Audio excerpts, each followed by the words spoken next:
We are on the record on 23 CF 170, People versus Timothy Bliefnick. Mr. Bliefnick is present in court along with his attorney, Ms. Casey Schnock. People appear by Assistant State's Attorney Josh Jones and Laura Keck.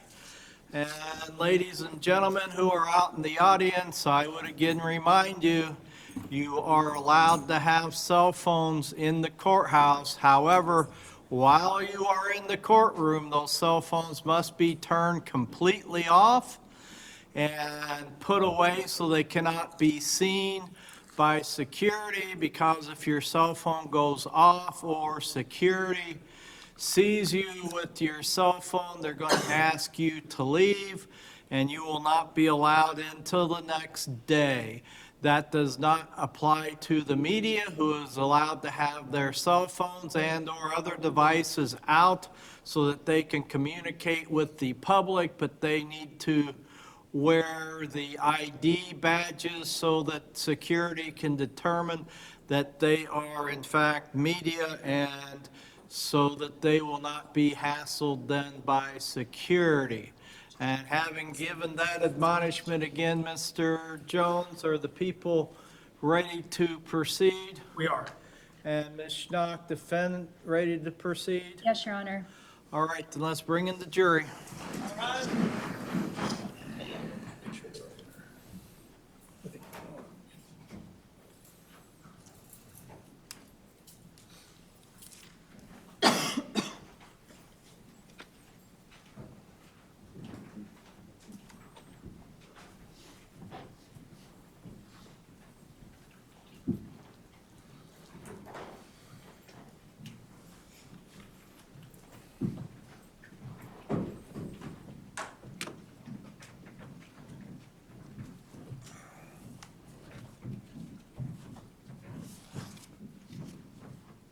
The session of circuit court is not reconvened. You may be seated.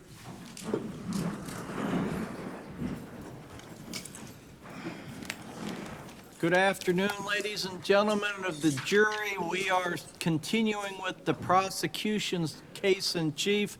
And Mr. Jones, you have additional evidence. I do, Your Honor. People would call Nick Eddy to the stand.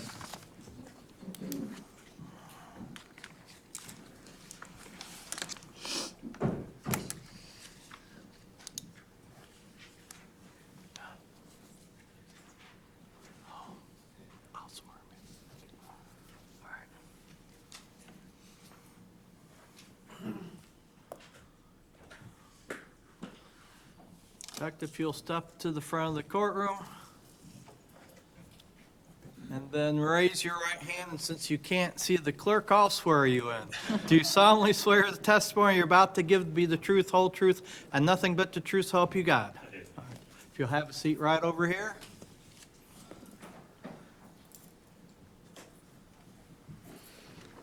Then scoot up to the table to where you're comfortable, bend the microphone in front of you, and then speak towards the microphone, please. You may inquire. Thank you, Your Honor. Can you tell us your name, please? Nick Eddy. What do you do for a living? I'm a detective with the Quincy Police Department. How long have you done that? I've been a detective for 5 years, been with the department for about 10. Now, in that 10 years that you've been in the department, 5 years as a detective, have you received any special training or certification? Yes. Can you explain that or tell us about those? So in my position, I received specialized training in digital evidence area. So I deal a lot with cell phone evidence and being able to read that type of data when it comes in, or any other type of electronic data that we get through courses of investigations. Fair to say you're the electronic nerd in the Quincy Police Department? Probably fair, yeah. I want to talk to you first then about Becky's cell Okay. phone. We've heard evidence, and it's been introduced into evidence, the extraction from her cell phone. Did you get a chance as the detective who looks at that type of evidence to review the information from her cell phone? Yes, I looked at it. When you reviewed the information from her cell phone specifically, did you look at text messages? Yes. And in those text messages, did you review text messages between Becky and Ted Johnson? Yes. When you reviewed those text messages, at any point did you see any fights in text message between Becky and Ted? No, Any disagreements or arguments between Becky and Ted? not that I can recall. In reviewing the text messages on Becky's phone, did you see anyone that Becky had fights or disagreements with over text messages? No. Did you see any text messages where Becky said she was scared of anyone? There were conversations she's had with other people that, Apart from what we've already heard from other witnesses? yes. Other than that, no. I want to talk specifically then about February 23rd, 2023 in Becky's cell phone. Okay. On February 23rd, 2023 at 1:11 and 10 seconds, we've heard testimony and seen the evidence about a cell phone call to 91126, correct? Yes. After that 1:11 and 10 seconds in the morning, was there any other activity outgoing from Becky's cell phone? No. In your role as a detective in this case, were you also involved in the processing of the defendant's car? A search warrant was obtained for his car, and that car was searched. Is that right? Yes.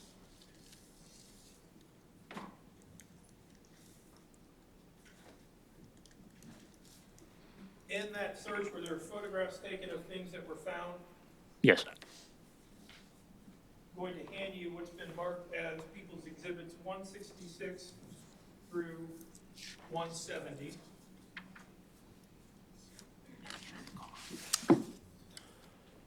If I can approach a witness, Your Honor. You may. I ask you to look at these from 166 through 170. Tell me when you've had a chance to look through them. Okay.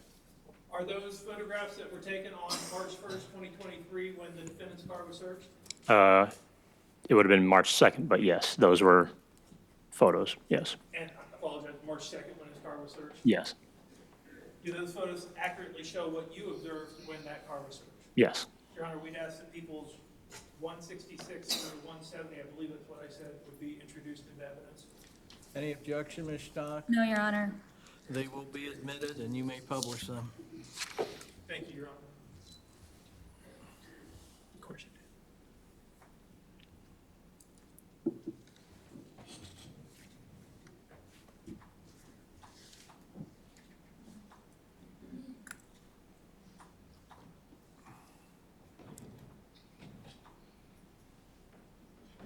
On the screen now is People's Exhibit 166. Detective Eddie, what are we looking at here? There's a pair of gloves on the dash. Where the laser is pointed? Yes. And again, just as for the record, the area of the car, this is the defendant's car. Yes. And People's 167, please. Can you tell us where we're looking at here? This would be underneath the driver's seat, the front driver's seat. And you see a black pair of gloves and a white pair of gloves. Is that fair to say? Yes. People's 168. Would this be the black pair of gloves that were pulled out from underneath the driver's seat? Yes. And 169, the white pair of gloves that were pulled out from beneath the driver's seat? Yes. And in the back of the car, People's 170, what are we looking at here? The rear compartment of the car where there's all these bags sitting there. Okay. If I could approach a witness. You may. And you would have been marked as People's 222. Is that the only bag that was seized from the back of the defendant? Yes. We'd ask that People's 222 be introduced into evidence as well. Any objection, Ms. Stock? No, Your Honor. It will be admitted. Detective Eddie, in your investigation, did you also receive or apply for and receive a search warrant for a phone app called Our Family Wizard? Yes. And specifically, was that search warrant for messages between Becky Bliefnick and the defendant on the Our Family Wizard app? Yes.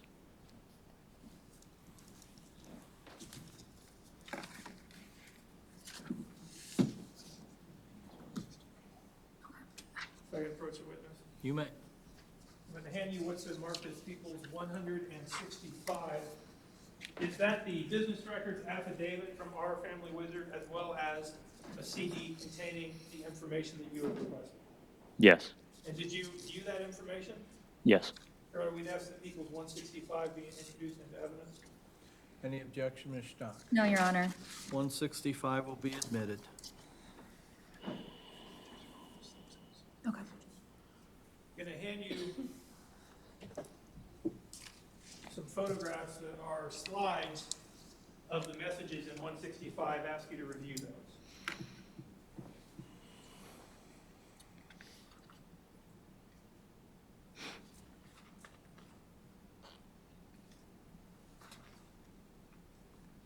Okay.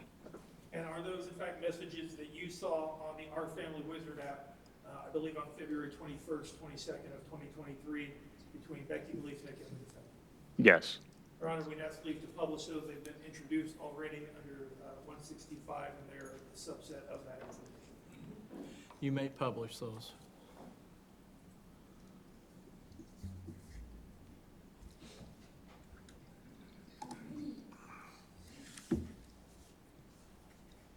The first slide, Detective, is on February 21st, 2023 at 7:46 p.m.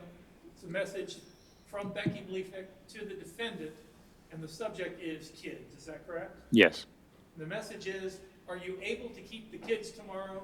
I do not feel good today and feeling worse as the night goes on. Is that correct? Yes. And was there a response to that message? There was. Next slide, please. And on February 21st, 2023 at 8:53 p.m., did the defendant send a message back to Becky Bliefnick, again with the subject, kids? Yes. The message is, yes, I can keep them. I assume you're referring to overnight as well, unless something drastic changes tomorrow during the day with how you feel. Correct? Yes. And did Becky respond to that? Yes. Next slide, please.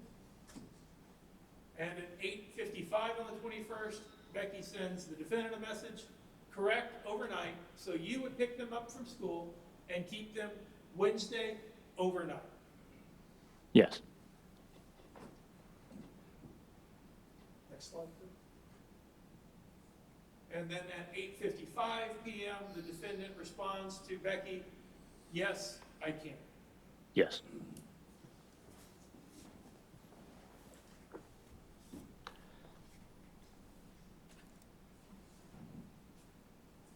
And then at 8:56, Becky Bliefnick responds to Tim, to the defendant, okay, thanks. Yes.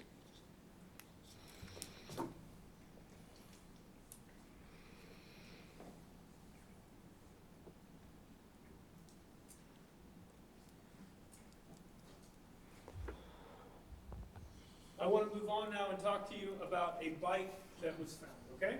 Okay. Are you familiar with the blue bike that was found? Yes. It was found approximately a half block from the defendant's residence, is that right? Yes. Were you involved in the handlebars of that bike being removed and sent for testing? Yeah, I assisted in that.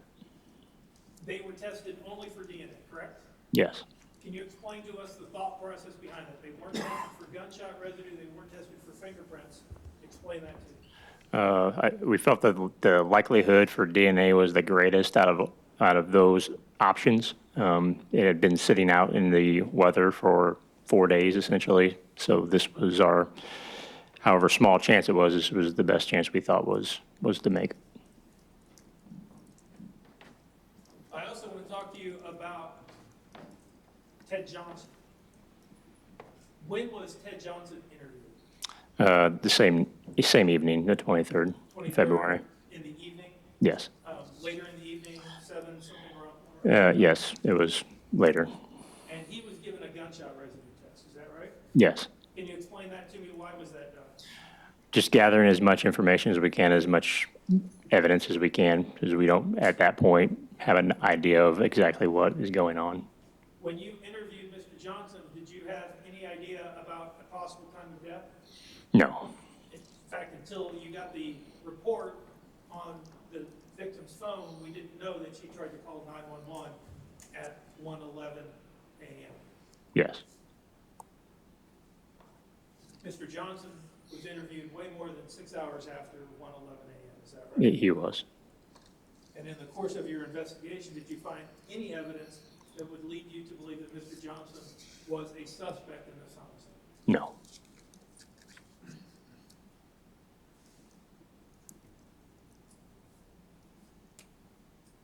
I now want to talk about different surveillance videos. In the course of the investigation, was there a canvass done of the entire neighborhood to determine if there were any surveillance videos available? Yes. And in that canvas, were videos found? Yes. Can you tell me from what locations those videos were found? 20th and Hampshire, the bus barn, as we call it, or transportation office. Then the Napide videos, as we became to call them, at a residence on the 200 block of South 20th Street. And then the house directly west of Becky's house. Tell me how that happened, specifically with regard to the bus barn videos. How did you find all these different videos? I had assistance from another officer who took time to basically review videos and see if there was anything out of place or abnormal with them. And did you start with February 23rd? Yes. And when you started with February 23rd, did you see something unusual? Yes. Explain to me in a general sense what you saw on February 23rd that was unusual to you as a detective. There was a person on a bike riding in the direction of Becky's residence in the middle of the night in February, which is odd. Most people don't do bike rides in the middle of the night. Correct. Objection. That will be overruled. Most people don't do bike rides in the middle of the night. Correct. And most people don't ride the bike in the middle of February. Correct. After you found that bike ride on February 23rd, especially with the bus barn videos, did you then work backwards to determine if there were more videos that would be relevant? Yes. And when you did that, did you find more videos of a person riding a bike in the middle of the night in February? Yes. Then from there, you said you found a video at 224 South 20th, the Nappi video, as we've come to call it. And did you look to see if there were videos that would correlate with those other times? We did. And did you find some videos at the Nappi residence that correlated with the times for the Quincy bus barn? Yes. And as we've heard, there were video at Taylor Hyman, and did you look to see if that would correlate with the other videos? Yes. And did they all appear to correlate? Yes. Let's start then with February 14th, 2023, okay? There was video from the Quincy bus barn on the 14th at 2023, is that right? Yes. And that was approximately, you can pull up that video. That was at approximately 12:29 a.m., is that right? Yes.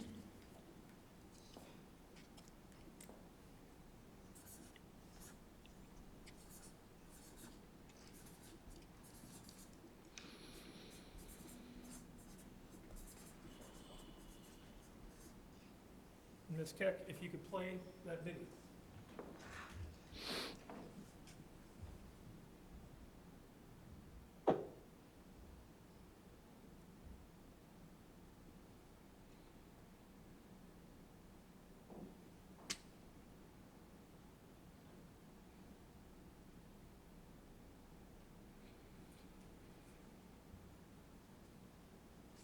Now, Detective Eddie, to be fair, you can't, from that video, say who is riding that bike.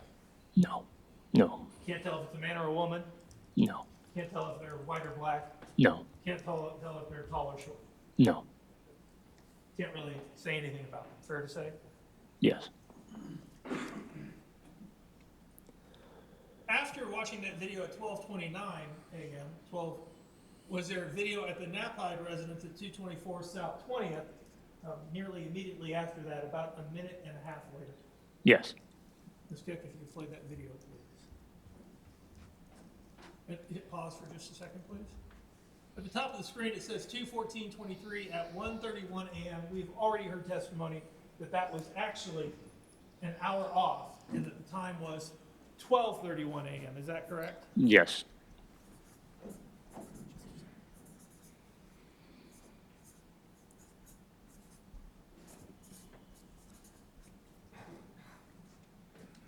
Let's check if you please hit play.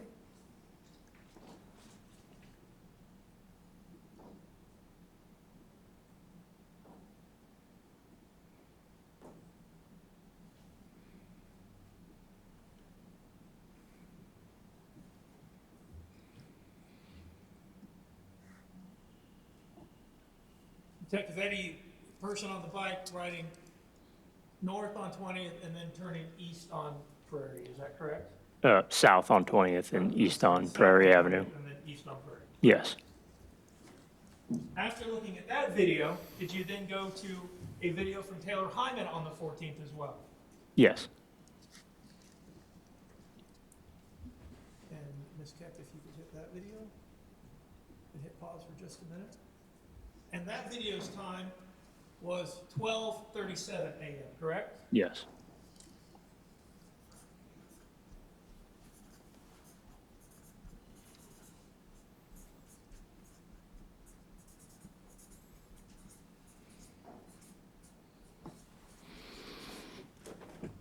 Ms. Keck, if you could hit play, please.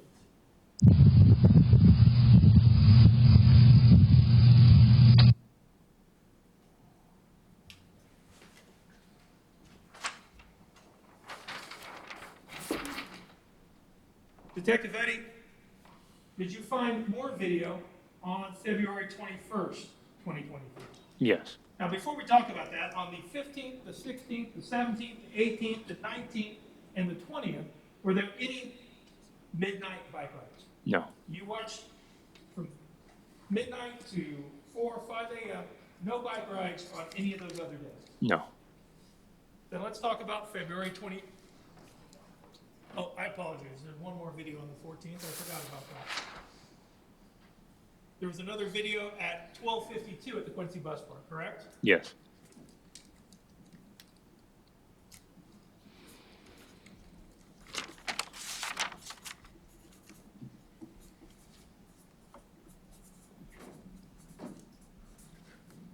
Ms. Keck, if you did play on it.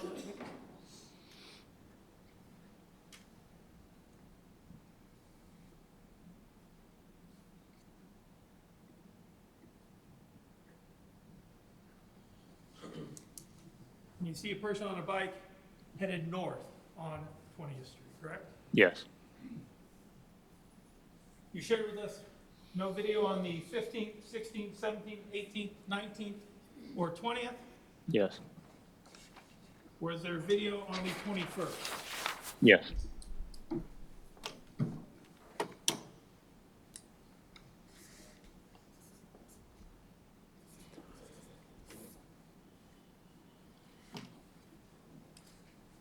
At 1 a.m., was there video from the Quincy Bus Barn? Yes. And what does that video show in a general sense? Person on a bike riding south on 20th Street. Ms. Keck, if you did play, please.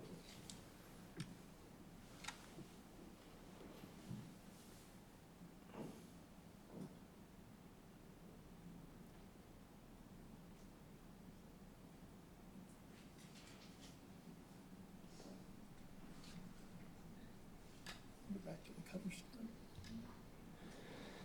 After watching that video, was there video at the South 20th residence? Yes. And that video is at 1:01 a.m., is that right? About a minute and a half later. Yes.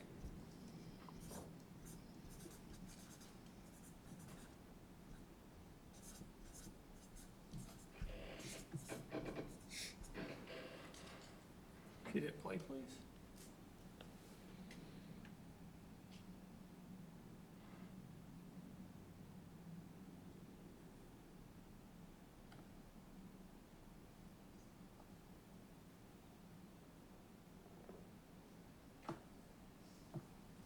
And again, Detective Eddie, do you see that person on the bike go south on 20th and turn left or east on Prairie? Yes.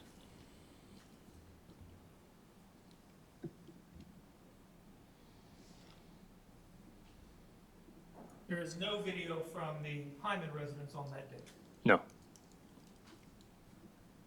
At 1:17 a.m., is there video at the bus barn again? Yes.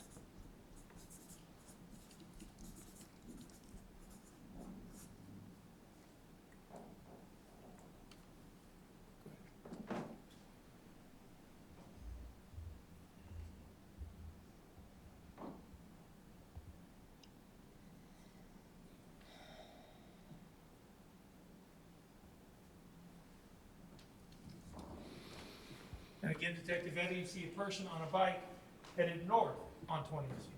Yes.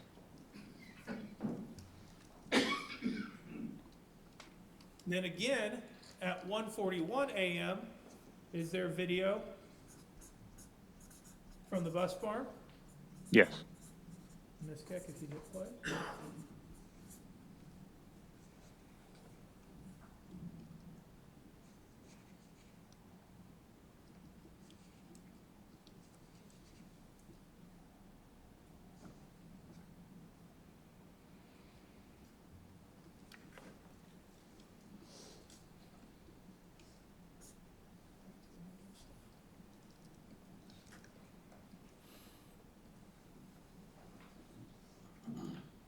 And approximately 15 minutes later, at 1:56 a.m., is there a bus barn video again, Yes. showing a person on a bike headed north on 20th again? Yes.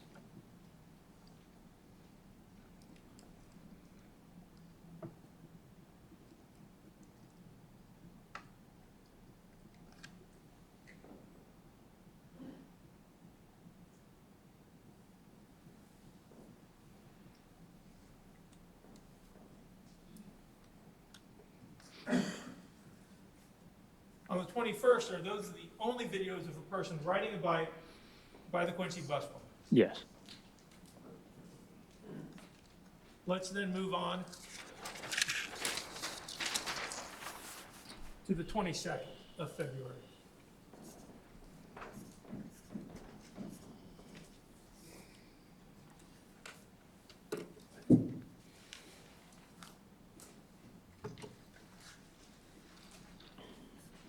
At 12:57 a.m., do you once again see a person riding a bike south on 20th Street by the Quincy bus barn? Yes.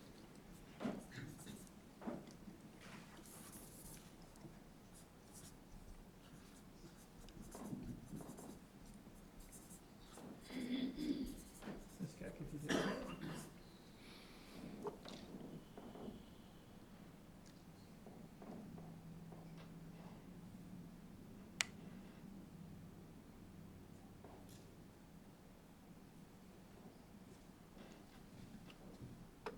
Back to the cover screen.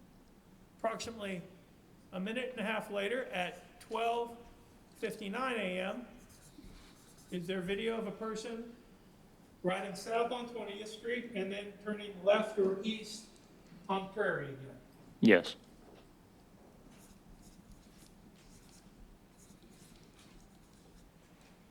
Ms. Keck?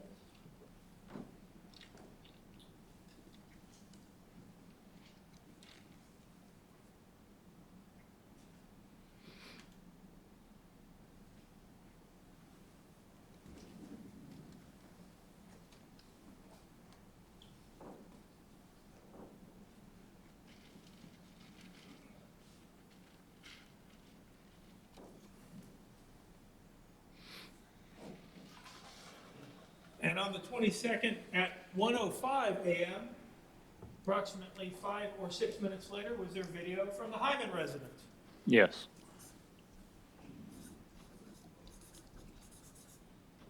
Ms. Keck, if you could hit play.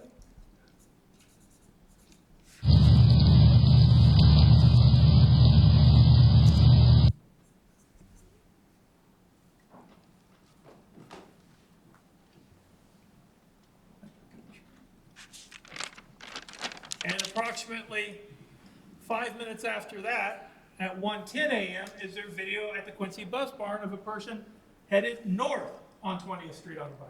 Yes. Ms. Keck, if you could hit play.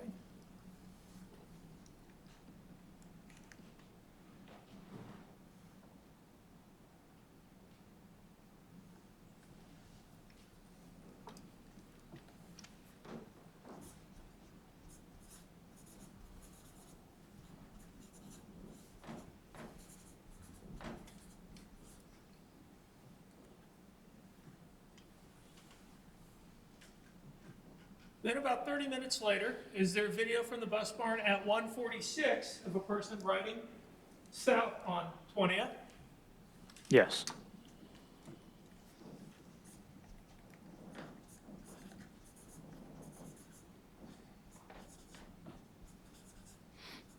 Hit play, please.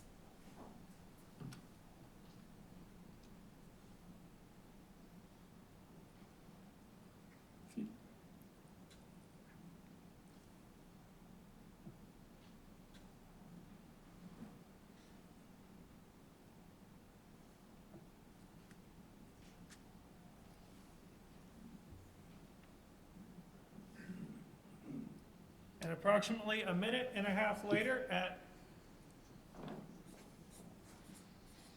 1:48 a.m., is there video at that South 20th residence Yes. showing a person riding south on 20th and turning east on Prairie? Yes. Ms. Keck?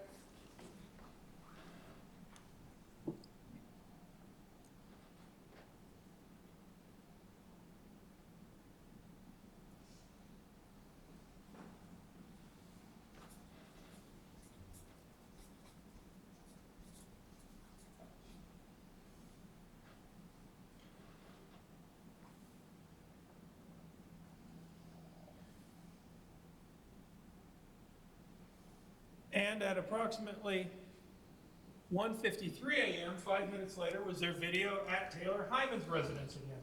Yes. Ms. Keck?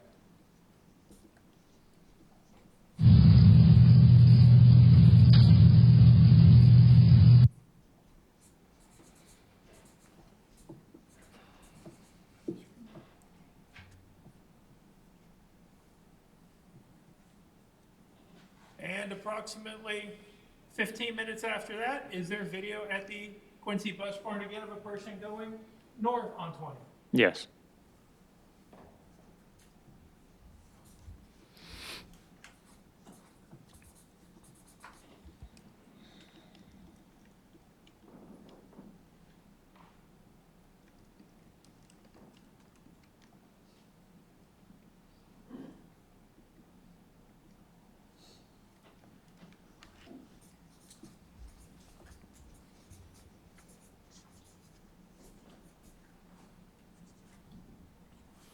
Let's move on to February 23rd, 2023.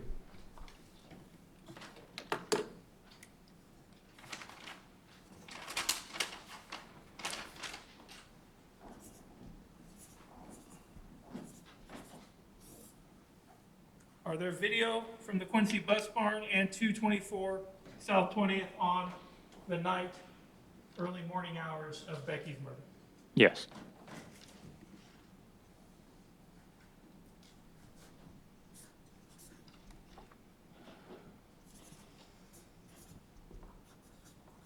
At 12:55 a.m., is there video of a person riding a bike south on 20th by the bus barn? Yes. Ms. Keck?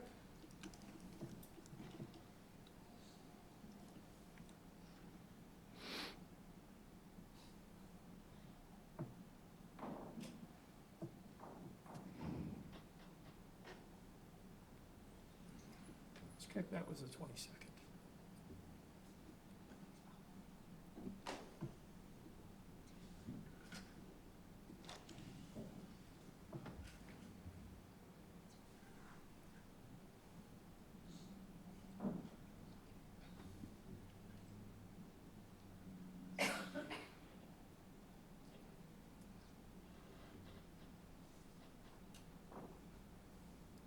Twenty-third at 12:55 a.m. If you could hit play, please.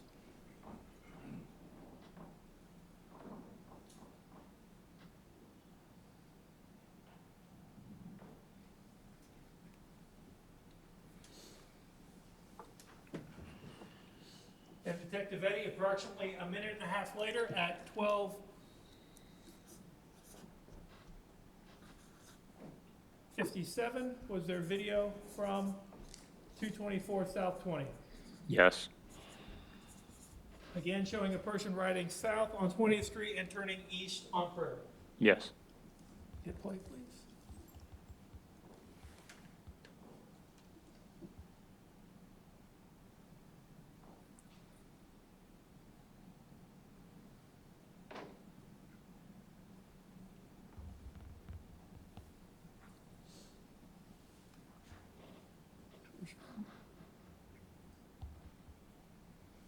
And at 1:16 a.m., is there a video from the Quincy Bus Barn, again showing a person riding north on 20th Street?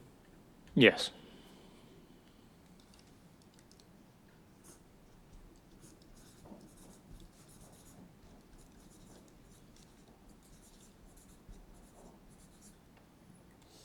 If you'd hit play.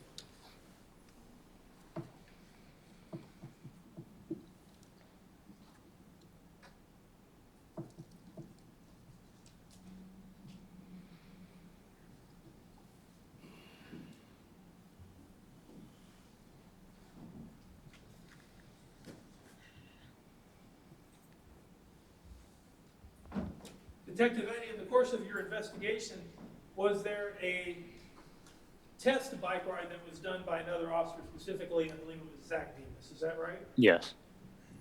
Did he do that at night as well? He did. And was there bus barn video of that ride as well? Yes. The bike that he used, did it have reflectors on the front and rear wheel? Yes. Did it have a front reflector on the bike as well? Yes. When you viewed the video from Zach Demas's ride, did you notice anything? Yes. What did you notice? Those reflectors.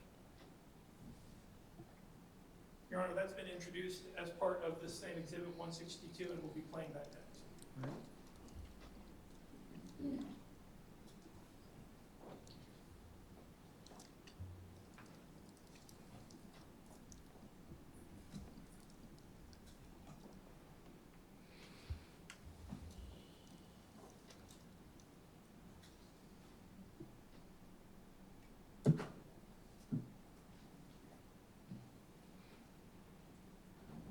Based on that video, did you draw any conclusions about the bike that we saw on the 14th, the 21st, the 22nd, the 23rd? That it did not have those same reflectors.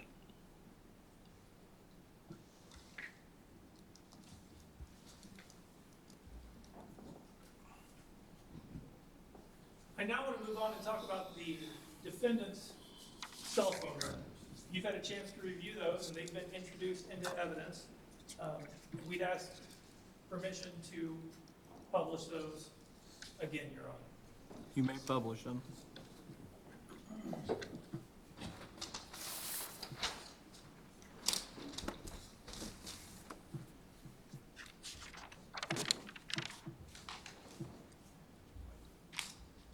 Next slide, please.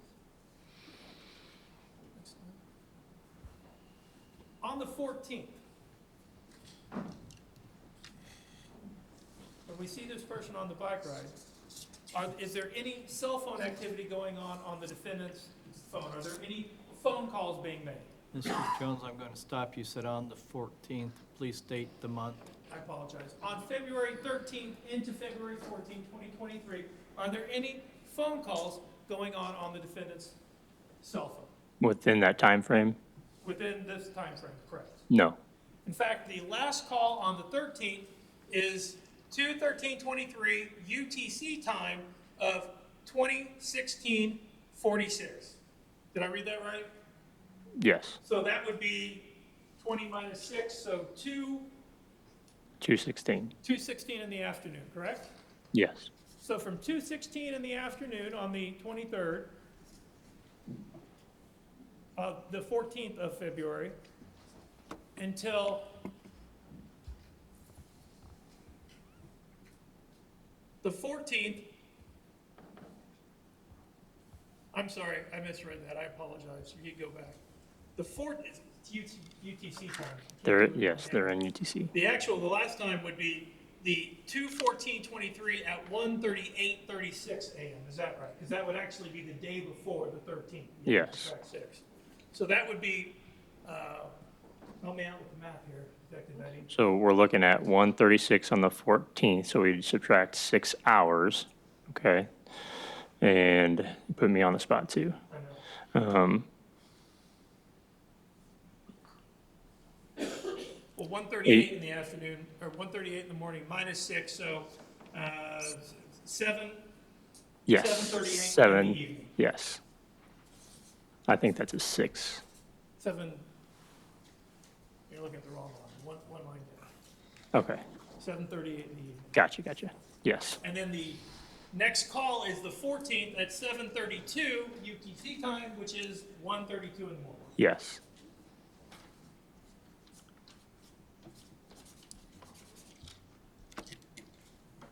And on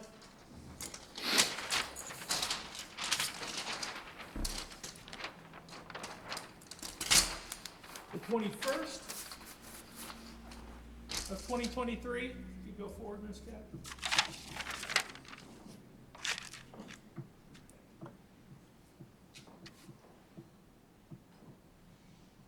The last phone call on the 21st, I think it's the next slide.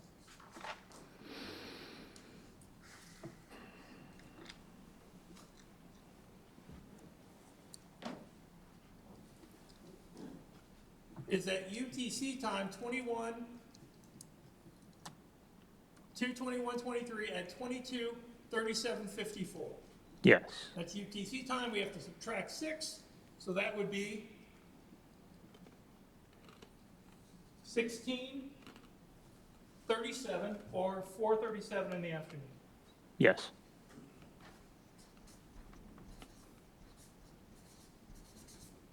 And the next phone call on his phone is on the 22nd at 15:29 UTC time, which is 15 minus 6, 9:29 in the morning, correct?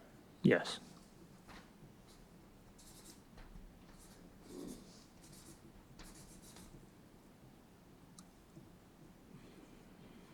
And then we'll go on to the 22nd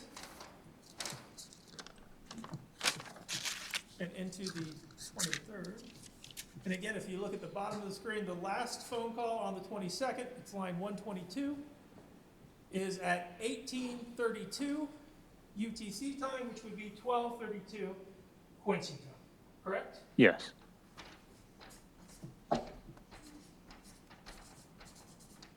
And the next call on his cell phone is not until 14:01 on the 23rd, which would be 8:01 in the morning. Yes.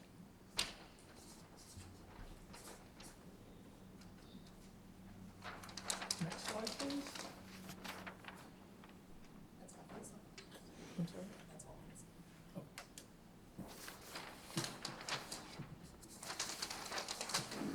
Just a moment, Your Honor.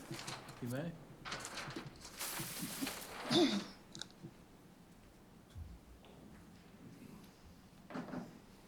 Let's then go to the defendant's laptop. You had a chance to review that as well, Yes. and the activity report on his laptop. Yes. We could pull that up, Ms. Keck, that's been introduced and admitted into evidence.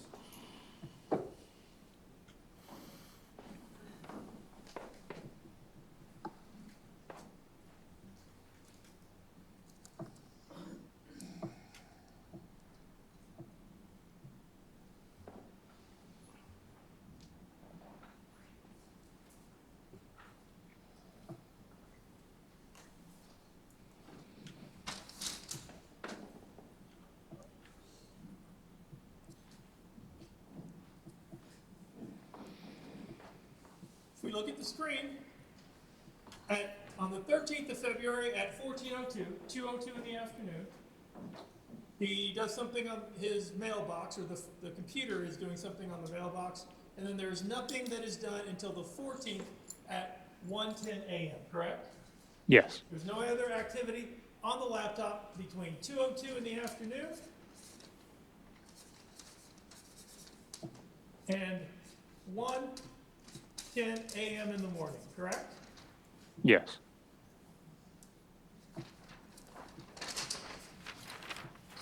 Then on the 21st,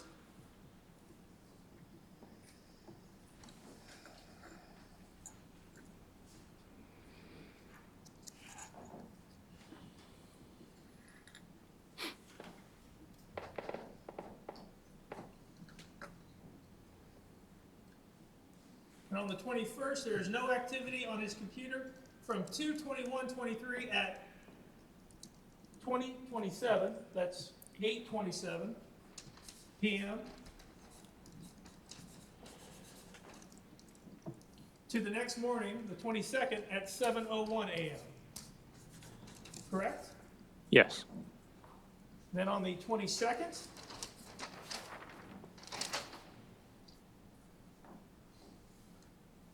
and into the 23rd, there's no activity on his computer from the 22nd at 8:05, 8:15 p.m.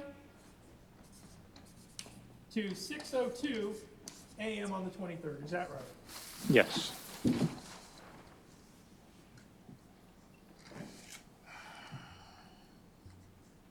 When you were, did you have a chance to look at the defendant's cell phone? Yes.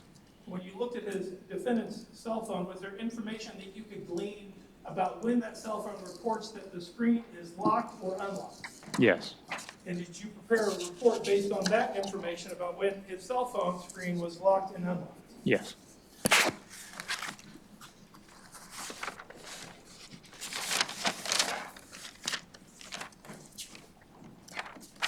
Can I hand you what's been marked as Exhibit 162-1? Are these the slides that we prepared in connection with your testimony for this issue? Yes. We'd ask these to publish. They've already been admitted. They're part of Exhibit 162. You may publish them.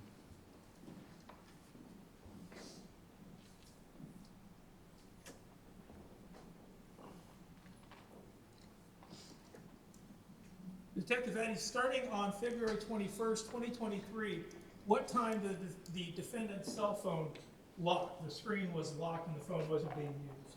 So we're looking at the second line where it's locked at 00:44:52 on the 21st. And that's Quincy time, so that'd be 12:44 in the morning? Yeah, so the -6 indicates that the adjustment has been made, so it's local time. And it unlocks at what time? It unlocks at 5:30 on the 21st. And on the 22nd, his phone locks at what time? His phone is locked on February 22nd, 2023 at 00:50, which is 12:50 a.m. And what time does it unlock? It is unlocked at 1:15 a.m. on the 22nd. And does it lock again? Yes, At what time? it locks on February 22nd, 2023 at 1:39, that's a.m. And what time does it unlock? At 2:22 a.m. on the 22nd. And on February 23rd? What time does his phone lock? His phone is locked on the 23rd at 00:38 or 12:38 a.m. And what time does it unlock? It is unlocked at 2:07 a.m.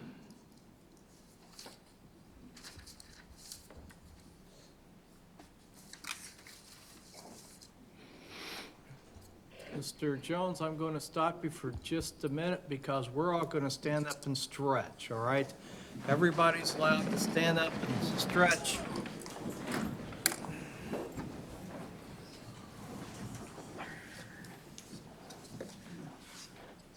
No. Yes.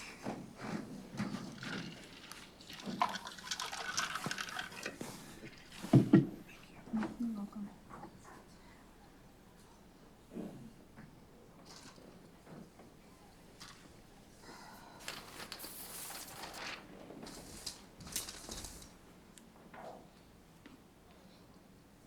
off the record. I'd asked the clerk to lead in calisthenics, but she declined, so you're on your own.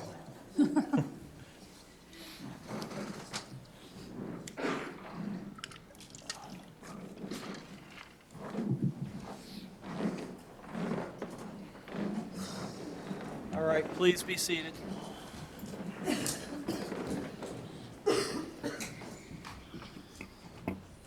You may proceed. In the course of your investigation, did you also execute a search warrant for a fitness band that the defendant was wearing when the search warrant was served, what's commonly referred to as a Whoop fitness band? Yes. And did you receive information from that Whoop fitness band? Yes. Your Honor, that's been admitted in evidence previously, and I'd ask permission to use that information. You may publish excerpts of that information.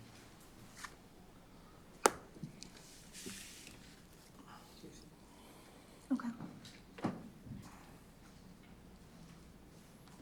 If we get to the first slide, please. Detective Eddie, Peoples 156, what are we looking at here? The Whoop fitness strap that was collected from the defendant. And is there a specific serial number or item number that's associated with that Whoop armband? Our evidence number is item number 110. I'm talking about with regard to the item itself, a serial number for that item. Yeah, there's an ID number for the device. It's in the lower right-hand photo of 4A0542044. And is that the item number that was used in requesting a search warrant for information for that specific Whoop fitness armband? Yes. Next slide, please. And again, the defendant was wearing that on March 1st when when the search warrants were executed. Is that right? Yes. For the record, we have 157. If we go to the next slide, 158. And when you got that information from Whoop, first, can you tell me, was there information about the user? Yes, there's account information that they provided.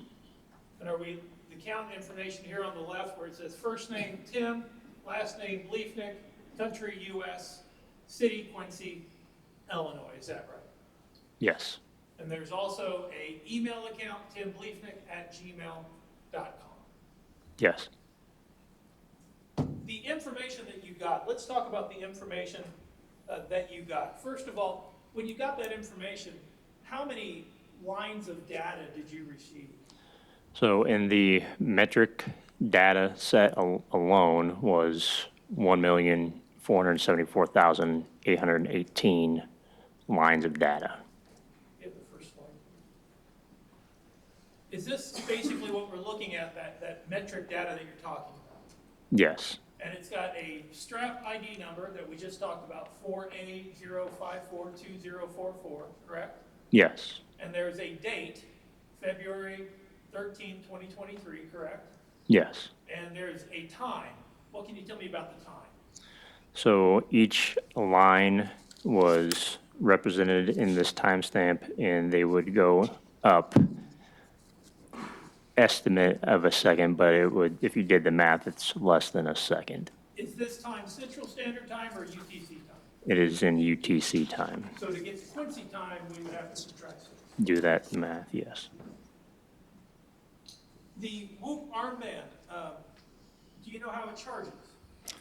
It uses a battery pack that would slip on to the device as you wear it, so you do not have to remove the device to charge it, so it can charge with that battery pack on your wrist.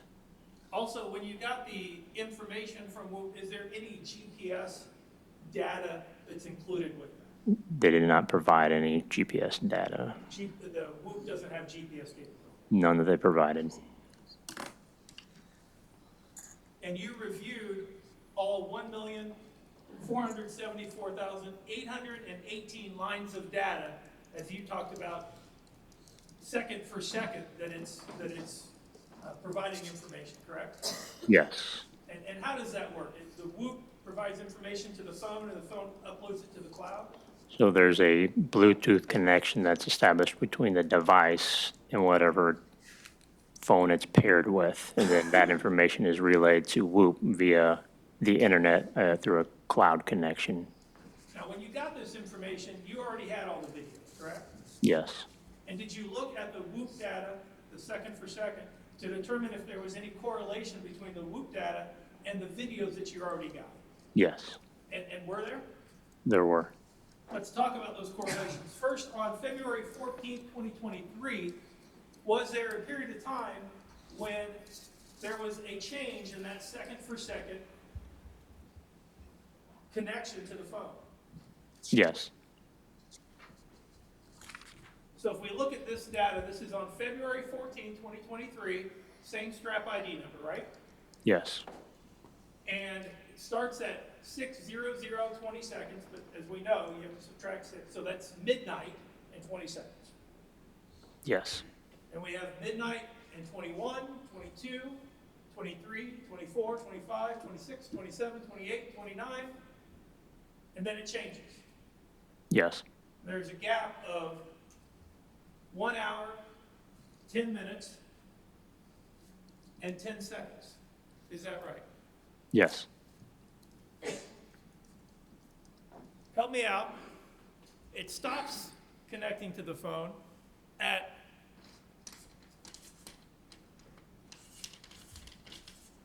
basically midnight, fair to say? Yes. And on the 14th, it reconnects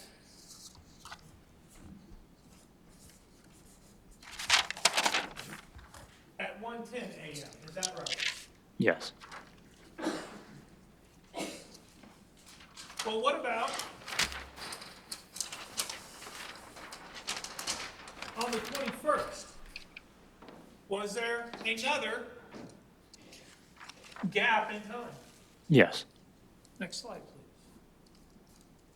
please.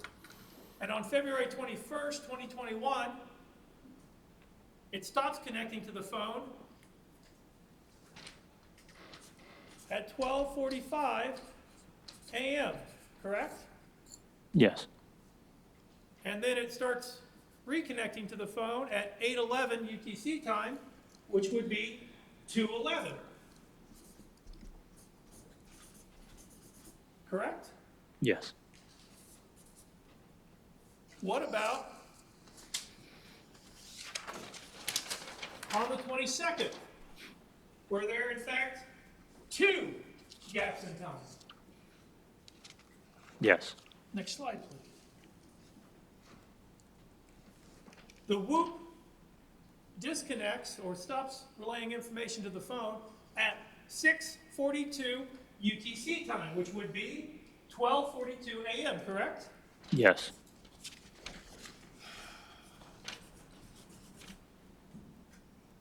And it reconnects to the phone at 1:16 a.m.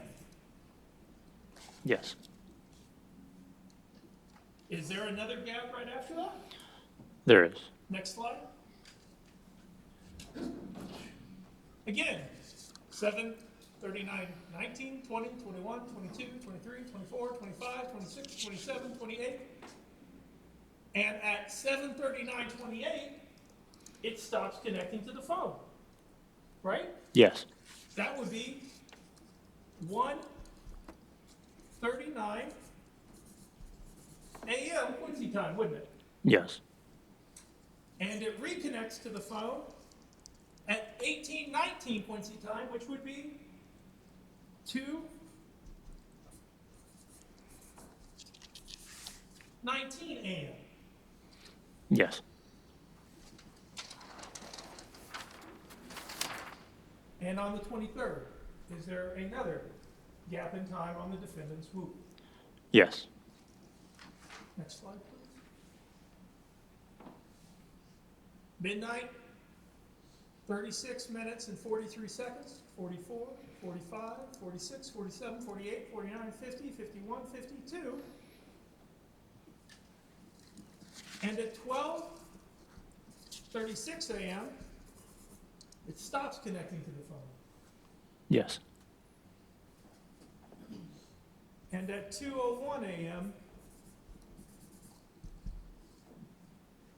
it starts reconnecting to the phone, correct? Yes.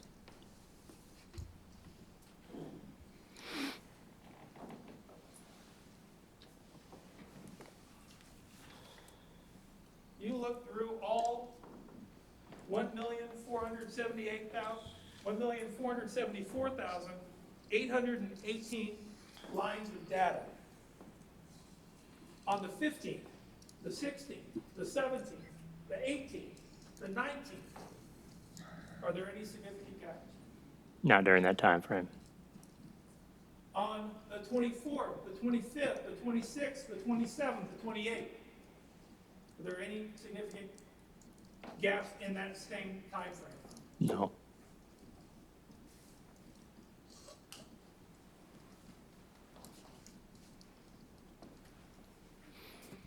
If I could have just a moment, Your Honor? You may.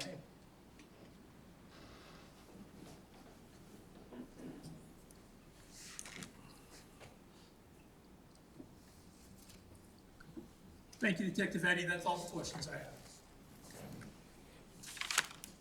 Cross, Ms. Schnock. Yes, Your Honor.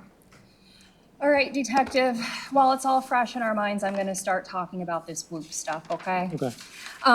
Have you ever worked for the Whoop company? No. Have you ever received any specialized training in how the Whoop device works? No. Have you ever received any specialized training with how to interpret the Whoop data? No. Okay.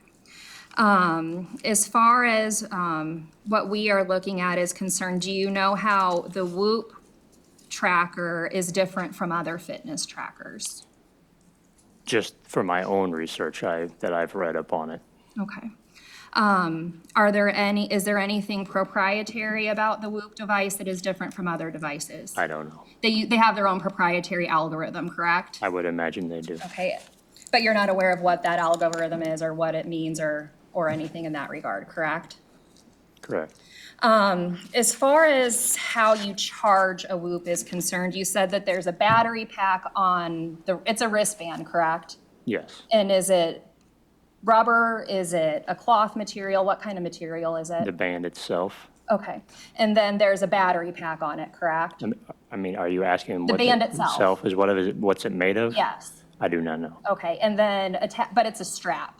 Yes. And then there's a battery pack on the strap, is that correct? There's a battery pack you can place over the strap. Yes. Okay, and that is what keeps the tracker going while it's on your wrist and not charging and connected to a wall, correct? It can do charging while it's on your wrist. And you can also remove it and connect it into a wall and do wall charging, correct? The strap itself, The battery the pack. battery, that's how Yes. you would charge the battery. Yes, is and to you plug can, it in. and you can remove that battery from the strap, correct? Yes. And you can plug it into a wall and you can charge it that way, The correct? battery pack, Yes. yes. That's how I would imagine it would happen. Sure, so you don't have to have it on your wrist to charge it, correct? You do not have to have the battery pack on your wrist to charge the battery. Thank you, okay.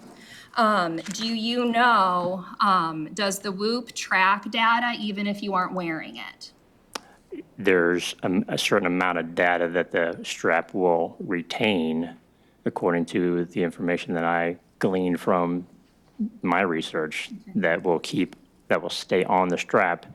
And then once it connects to the app, it will upload to Whoop. Okay, and as far as the actual strap is concerned, that data that strap collects is then transmitted via Bluetooth to the phone that it's connected with. To the phone's application, yes. Okay, so then there's an app that you download with this fitness tracker, To pair correct? with it, yes. And that would be on a phone or a tablet or any place else you could put this kind of app, correct? Yes.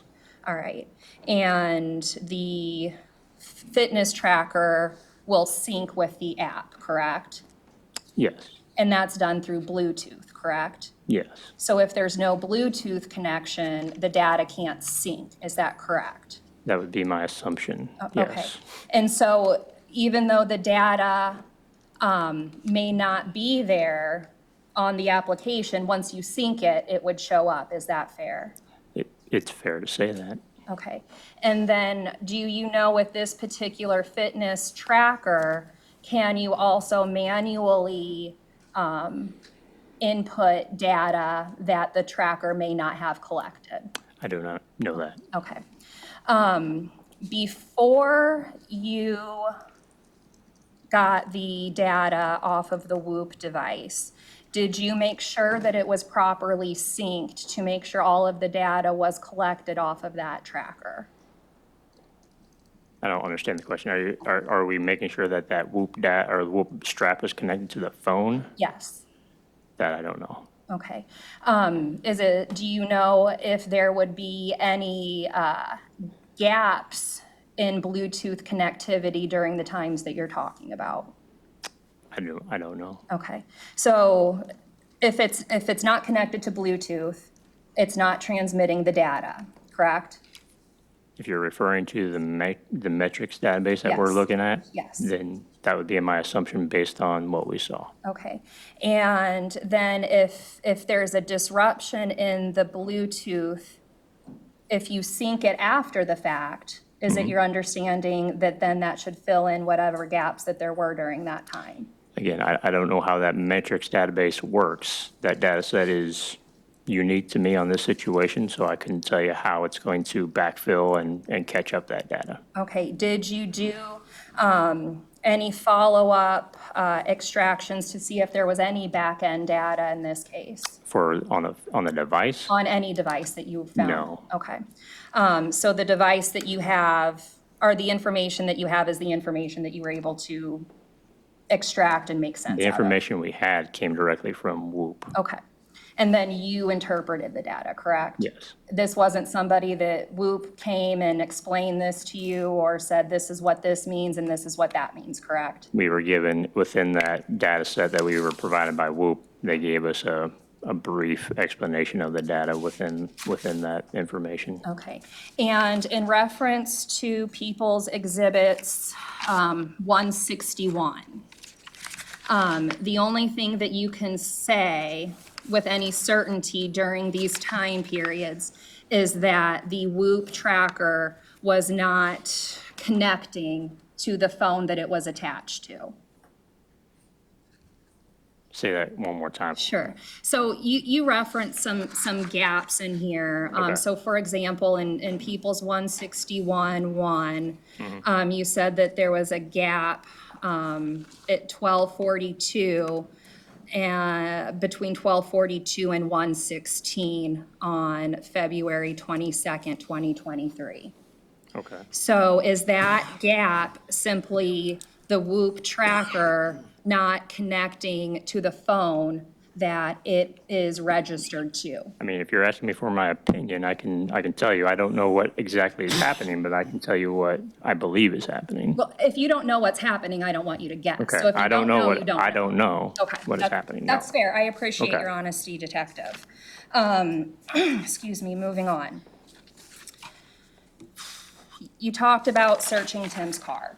Yes, Were you there for the search of Tim's car? I was. And during that search, he was cooperative and he actually told you and other officers where certain things were that you were looking for, correct?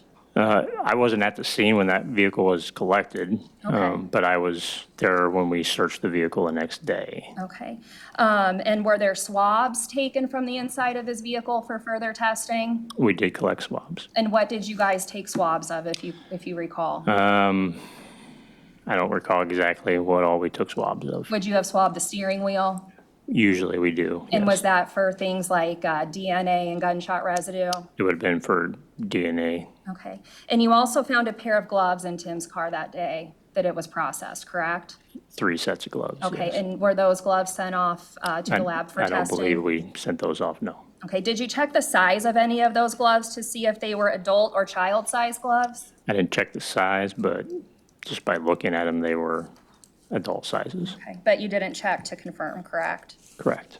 As far as other searches that are concerned, you and other detectives also searched certain items of Ted Johnson's, correct? Yes, Including his gun safe, correct? yes, And was there a bag with Becky's name found in that gun safe? there was. And did it have just over $13,000 in cash in that bag? Yes.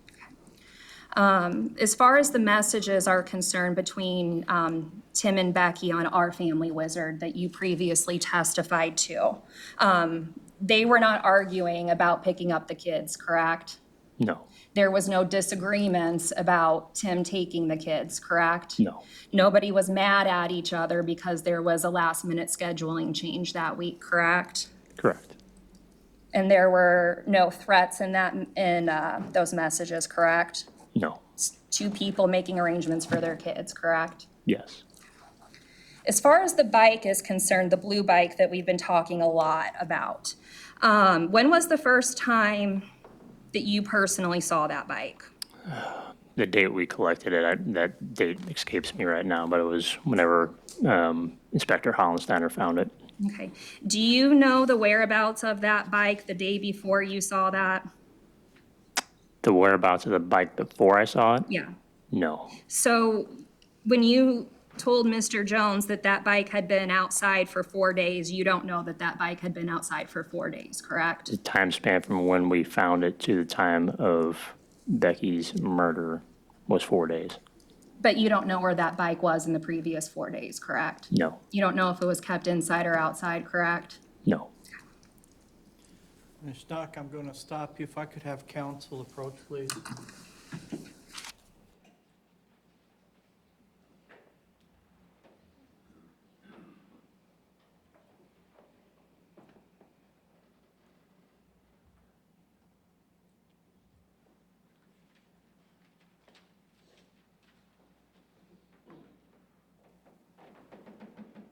Ladies and gentlemen, I need the court reporter and defendant back in the room there while we're gone. You're welcome to stand up and stretch while we take care of this. All right?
She works at the counter Friday mornings,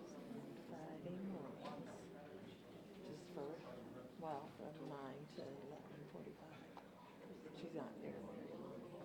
And she hasn't been volunteering, but maybe a couple of months. So she's fairly new. But a lot of the girls knew her from some of the, probably church or something. You know, they all go to church together.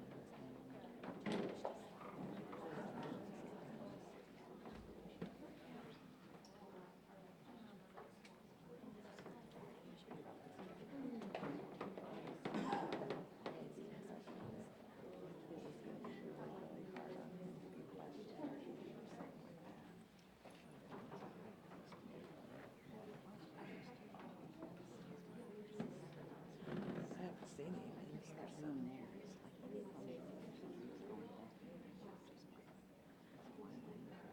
Oh, okay. Yeah, I saw when we came in and the chairs in.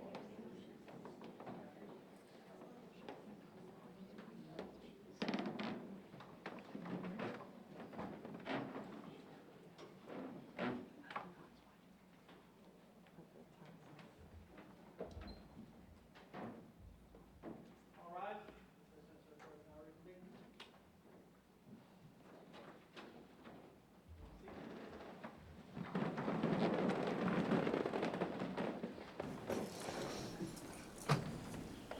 Ms. Schnock, you may continue with your cross-examination. Thank you. Detective, I'm going to re-ask this so that we can all get back on track here, but you don't know where that bike had been for the previous 4 days prior to finding it, where you found it on the day that it was found, correct? Yes. Okay. And you also talked about the videos, and we saw the videos that were played today, and some of them were even played last week. We don't know if the bike that's played in that video is the same bike that Quincy Police found behind that garage, correct? Correct. And as far as the videos are concerned, did you request any videos from the bus barn before February 14th of 2023? I believe we had the 13th available to us. Okay.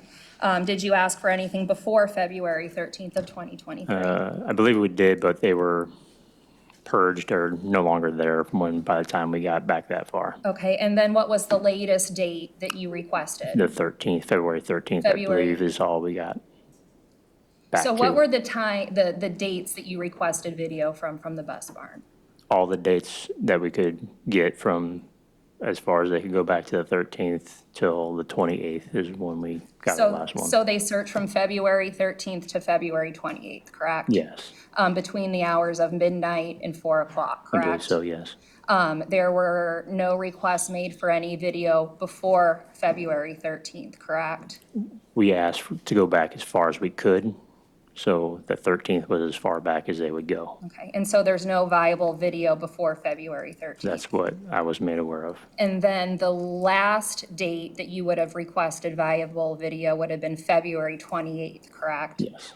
And were there any requests made outside of the hours of midnight to 4 o'clock? For our purposes of our review, Yes. no. Okay.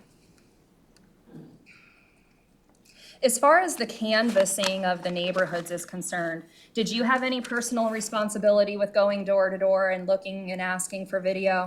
On the evening of, I did a quick survey of houses in that area. Okay, and how many houses did you do a quick survey of that evening? I don't know, half dozen or more. Okay. Was there anybody that you had to follow up with after that evening with respect to video? I did not. Okay. How many officers working under you did you have going door to door canvassing neighborhoods? There was at least 2 officers that did a lot of the canvassing. Do you know how many hours those officers spent going door to door and canvassing? I do not. Do you know how many doors they knocked on canvassing? I do not. Do you know if they followed up with anybody that they had failed to make contact with previously? I'm sure they did, but I didn't ask that question. And as far as the video is concerned, in these videos that we're looking at off of 20th Street and by the bus barn, just by looking at those videos, we can't say that that's the same person in each video, correct? Yes. And we can't say where that person is coming from, correct? Yes. And we can't say where they're going, correct? Yes. As far as the phone activity that you previously testified to in People's Exhibit 164, that purely just tells us what calls are coming in and coming out, correct? Are you referring to the AT&T records? Is Yes. that 164? Yes. Okay, so that doesn't tell us data activity that may be going on, correct? In that exhibit, no. Okay, so when you say that there's no activity on certain dates at certain times, it doesn't mean that there's no activity, it just means that there's no calls made during that time, correct? Yes. All right, and then the same thing with the laptop. You talked about the laptop and you referred to People's 162.2 and stated that there was no activity during certain days and certain times. People's 162.2 is not a comprehensive exhibit of all of the activity of that laptop, correct? Correct. I believe it's labeled online activity. Those are just searches that were done on Google, correct? Online, I would say. So it doesn't mean that there was no activity, it just means that there was no activity on Google at that time. Online. Okay, that's fair. That doesn't mean there wasn't activity someplace else. Correct.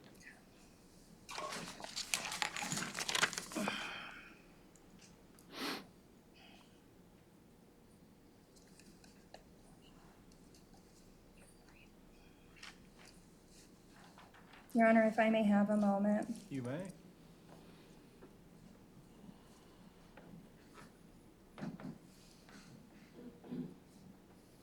Were you personally present for the search of Tim's house on Hampshire Street? Yes, Are you familiar with the area where the large crowbar was found that was seized and collected and sent off for testing? I believe it was in the basement. Were there other work items in the basement, like a workbench and miter saws and other tools that you would normally see together? There were. Okay.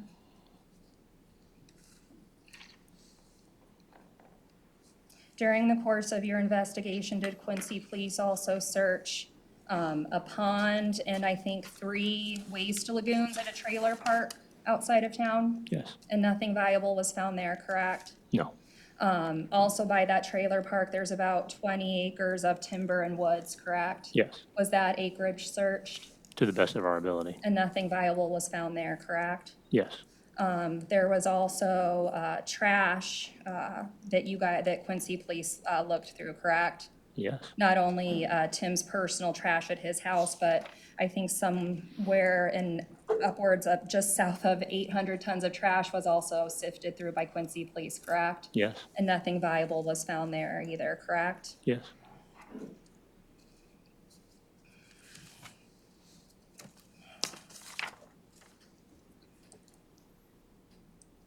Your Honor, I don't have any other questions.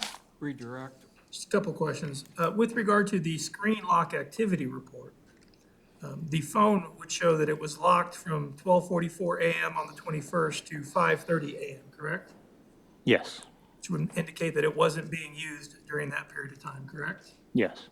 And on the 22nd, it was locked from 12:50 a.m. to 1:15 a.m., which would indicate the same, correct? Yes. And then from 1:39 a.m. to 2:22 a.m. on the 22nd, it would indicate the same, correct? Yes. And February 23rd, it was locked from 12:38 a.m. to 2:07 a.m., indicating it wasn't being used, correct? Yes. And with regard to the WHOOP data, the only gaps on the WHOOP on the 14th, 21st, 22nd, and 23rd are when we see a person on the bike and on the video at the Bus Barn, Napai, and Hyman residence, correct? Yes. On the other days, when we don't see that, the 13th, the 15th, the 18th, the 19th, the 13th, the 15th, the 16th, the 17th, the 18th, the 19th, the 20th, and all the time after the 23rd, there's not a gap, is there? No. That's all the questions I have. Ms. Schnock, you want any other questions? No, Your Honor. All right, you may step down. Thank you. All right, and is he free to leave? Yes, Your Honor.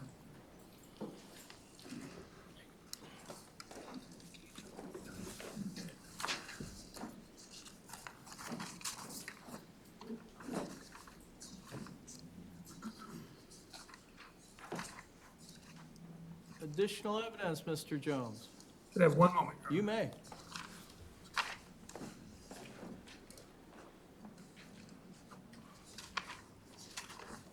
Judge, at this point, I believe all the evidence that we've introduced has been admitted and published.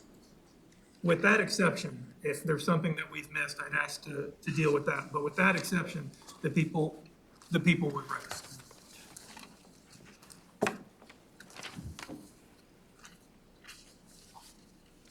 Let me search with you. Ms. Keck's gone through it, and she assures me it's all been done.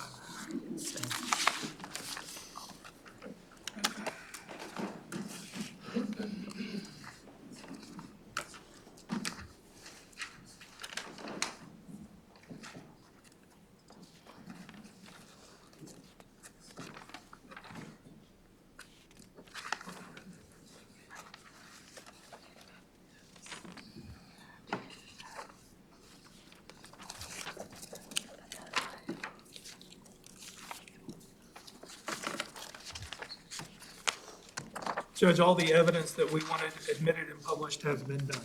All right. The court records also show that everything that was offered has been admitted or ruled on. So the people now rest. Ladies and gentlemen of the jury, because the people have rested, then there are several matters that we need to take up outside your presence. So what we're going to do is I'm going to let you break for today. You'll need to be back tomorrow at the same time. Try and be there by 10 till 9, and then we will start again at 9 o'clock tomorrow. I would tell you, again, you've only heard part of the evidence. You haven't heard the law that applies to the case, so you are not to make any decisions or reach any opinions on this case until you've heard all the evidence and be instructed on the law. And then again, I would tell you that you should not do any independent investigation or research on any subject or person relating to the case. What you may have seen or heard outside the courtroom is not evidence. This includes any press, radio, or television programs. It also includes any information available on the internet. Such programs, reports, and information are not evidence, and your verdict should not be influenced in any way by such material. For example, you must not use the internet, including Google, Wikipedia, or any other source that you might otherwise use to search for any information about the case or the law which applies to the case or the people involved in the case, including the defendant, witnesses, lawyers, and judge. During the course of the trial, do not communicate with, provide information personally, in writing or electronically to anyone about this case, not even your own family or friends, courtroom personnel, and also not even among yourselves until instructed otherwise.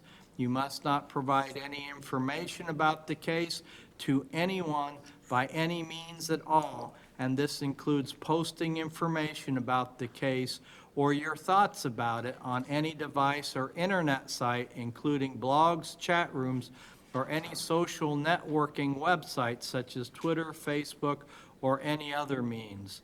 You cannot use electronic devices or services to communicate about this case, including cell phones, smartphones, laptops, the internet, and any other tools of technology. The use of any such devices or services in connection with your duties is prohibited. And then, ladies and gentlemen, I would thank you, and you are free to go for the day. All rise.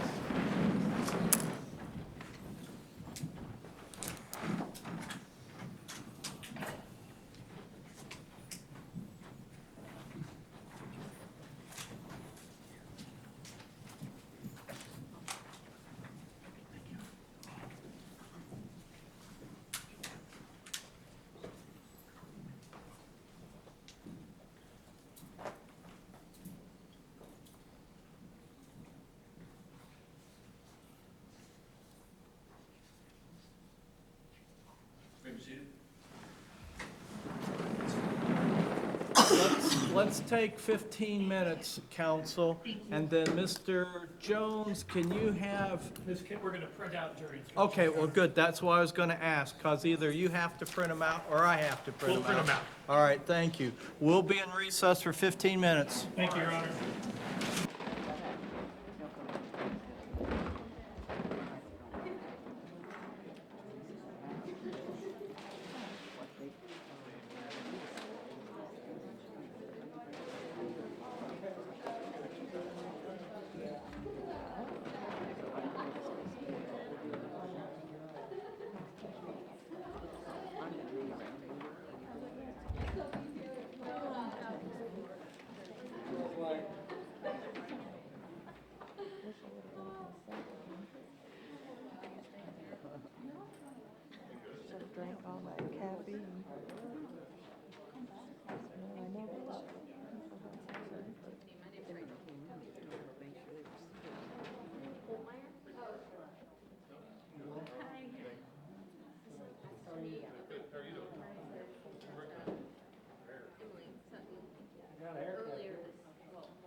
attend our letter meetings. And we have a great grandmother. She's 8 months old.